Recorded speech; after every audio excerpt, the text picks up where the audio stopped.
नमस्कार, मी ॲडव्होकेट संतोष महादेव माने 110 लक्ष्मी देवडी पंचायत समिती गणातील महाराष्ट्र लोकहितवादी पार्टी पुरस्कृत अपक्ष उमेदवार।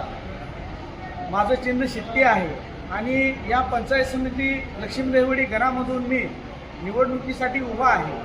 आणि मग या गणामधील ज्या आतापर्यंत ज्या समस्या आहेत त्या सर्व समस्यांचा अभ्यास करून आणि एक सुशिक्षित उमेदवार म्हणून मी या निवडणुकीच्या रिंगणात उतरलेलो आहे। आणि या पंचायत समिती गणाचं जर बघितलं तर या गणामध्ये सुखसुविधा ज्या आहेत, नागरिकांना ज्या ॲम्ब्युलन्सची सुविधा पाहिजे असेल किंवा फर्स्ट एड बॉक्स वगैरे याची सुविधा पाहिजे असेल, पाण्याच्या नवीन स्रोत जे आहेत ते निर्माण करण्यामध्ये असक्षम ठरलेले आहेत। तसेच पाण्याचे जुने जे स्रोत आहेत ते सुद्धा, पिण्याच्या पाण्याचे जुने स्रोतसुद्धा दुरुस्त करणं आवश्यक आहे। विंधन विहिरींची समस्या असेल, विंधन विहिरी जुन्या ज्या विहिरी आहेत शेतकऱ्यांच्या, त्या जुन्या विहिरी दुरुस्तीसाठी सुद्धा अनुदान मिळणं आवश्यक आहे। तसेच प्रत्येक गावामध्ये अभ्यासिका सुरू झाली पाहिजे, स्पर्धा परीक्षेसाठी अभ्यास करणाऱ्या विद्यार्थ्यांची सोय झाली पाहिजे। आणि ह्या सगळ्या समस्या समोर घेऊन, या सगळ्या गोष्टीचं उद्दिष्ट डोळ्यासमोर ठेवून मी निवडणुकीसाठी उभा आहे। पंचायत समितीच्या माध्यमातून ज्या सरकारी योजना राबवल्या जातात त्या सरकारी योजनेचा लाभार्थी हा प्रत्येक कुटुंबामध्ये असला पाहिजे, प्रत्येक शेवटच्या कुटुंबापर्यंत ही योजना पोचली पाहिजे। आणि ज्यावेळेस ही शेवटच्या कुटुंबापर्यंत योजना पोचेल त्यावेळेस प्रत्येक कुटुंबाचं दरडोई उत्पन्न हे किमान 50,000 लाखानं वाढलं पाहिजे। ही भूमिका डोळ्यासमोर ठेवून, हे टार्गेट डोळ्यासमोर ठेवून मी लक्ष्मी देवडी पंचायत समिती गणामधून मंगळवेढा पंचायत समितीचा सदस्य होण्यासाठी निवडणूक लढवत आहे।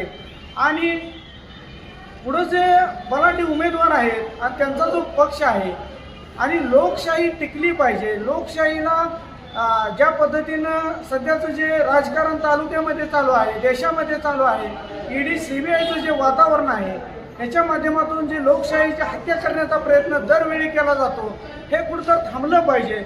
आणि विरोधाला विरोध म्हणून मी मैदानात उतरलेलो नाही, तर लोकशाही जर टिकवायची असेल तर विरोधकही तेवढा सक्षम पाहिजे, भक्कम पाहिजे।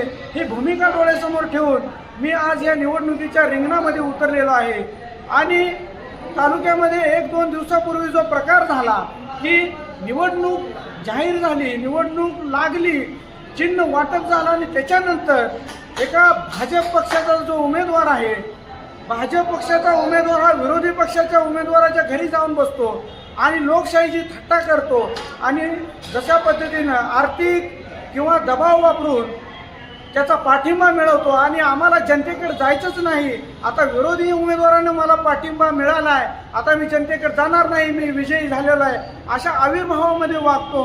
हे जे काही चुकीचं चालू आहे, सध्याची लोकशाही संपवण्याचा जो घाट चालू आहे तो कुठंतरी थांबला पाहिजे।